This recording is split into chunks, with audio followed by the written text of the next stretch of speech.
What if the entire United States military vanished overnight? Every soldier, every tank, every fighter jet gone. Would America fall? Most people assume yes. They're wrong. Because invading the United States isn't just difficult, it's mathematically, geographically, and logistically impossible. And the military is only part of the reason why. Let me show you why every military strategist on Earth knows this, and why even attempting it would be suicide. First, let's talk about the liquid walls.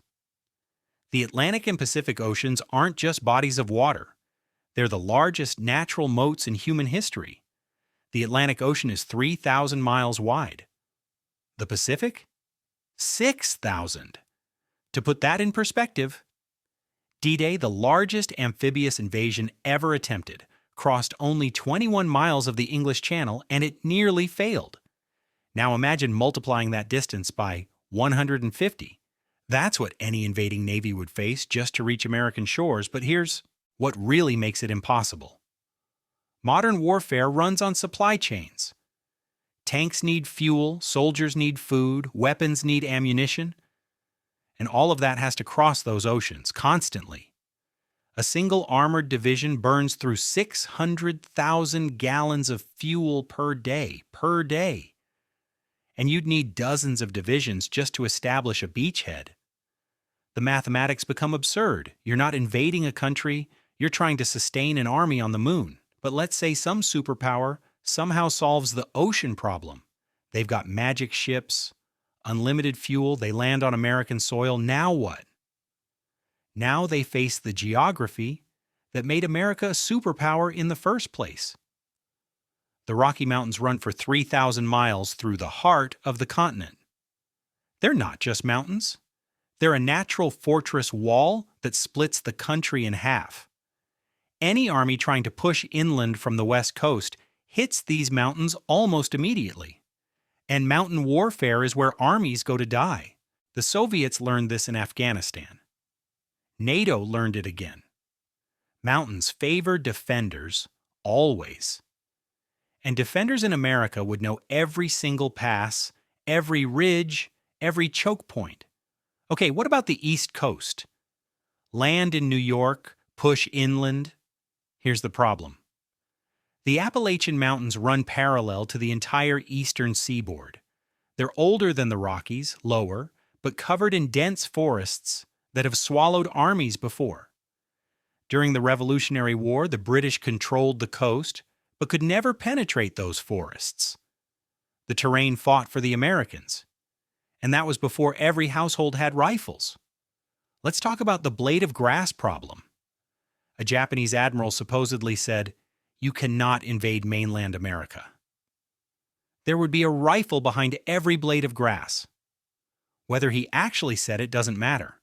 The mathematics are real. America has 400 million civilian-owned firearms. That's more guns than people. No other nation comes close. Not even combined. The American civilian population is the largest armed force on the planet. And these aren't museum pieces. Americans own military-grade semi-automatic rifles, precision scopes, night vision equipment. Many have military training. Imagine being an invading soldier.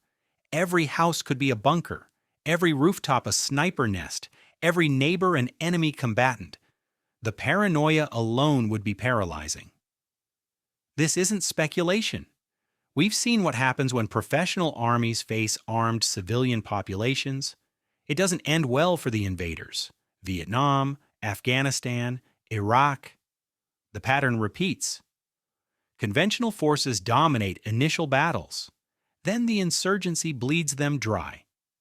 And here's the thing about Americans. They can't agree on anything. Healthcare, education, immigration. But foreign invasion? That's the one issue that would unite 330 million people instantly. But let's keep going. Let's say the invaders somehow handle the mountains. They survive the armed population. They push into the heartland. Now they discover why America became a superpower. The Mississippi River Basin. This isn't just a river.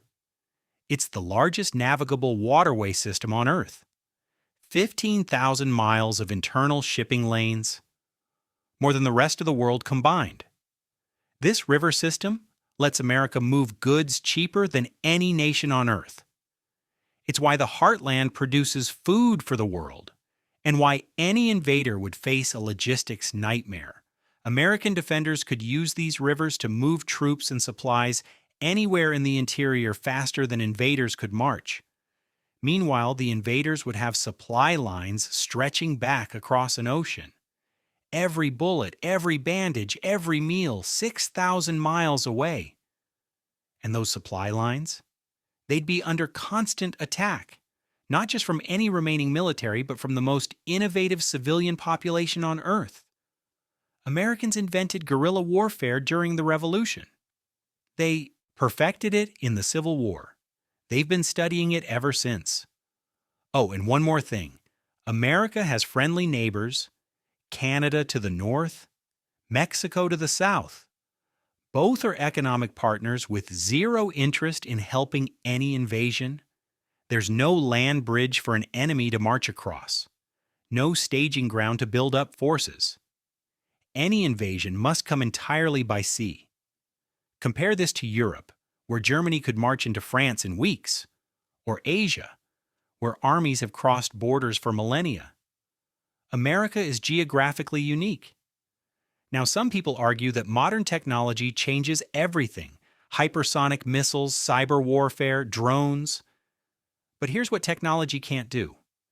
Technology can destroy infrastructure. It can kill people. But it cannot hold territory. You can't patrol streets with a missile. You can't occupy a city with a drone. To actually conquer America, you need boots on the ground, millions of them. And those boots need food, fuel, ammunition, and medicine delivered every single day across an ocean. The numbers simply don't work. Let's do the math.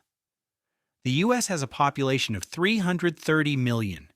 Even if only 10% resist, and it would be far more, that's 33 million insurgents. To pacify that population, military doctrine suggests you need one soldier for every 20 civilians.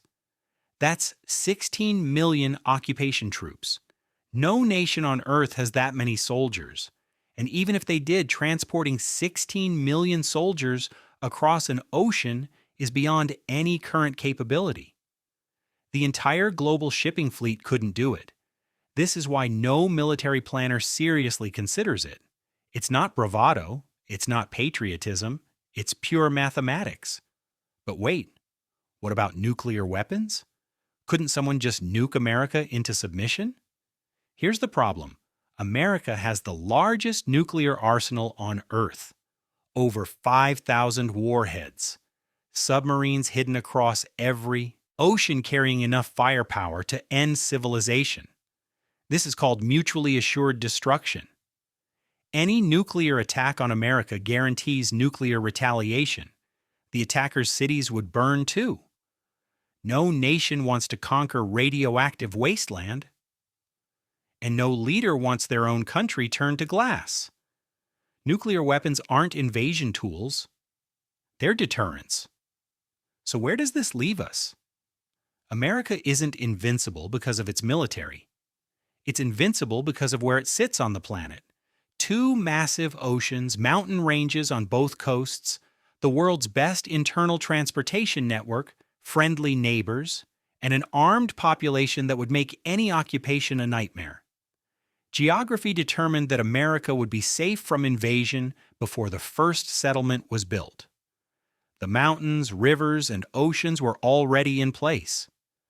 The Founding Fathers knew this. They could afford to create a democracy because they knew no European power could sustain an occupation across the Atlantic. Every generation since has benefited from this accident of geology.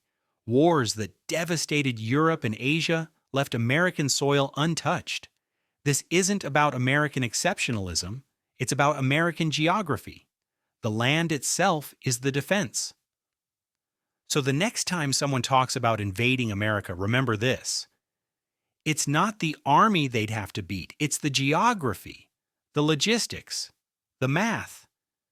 And in all of human history, no one has ever solved that equation.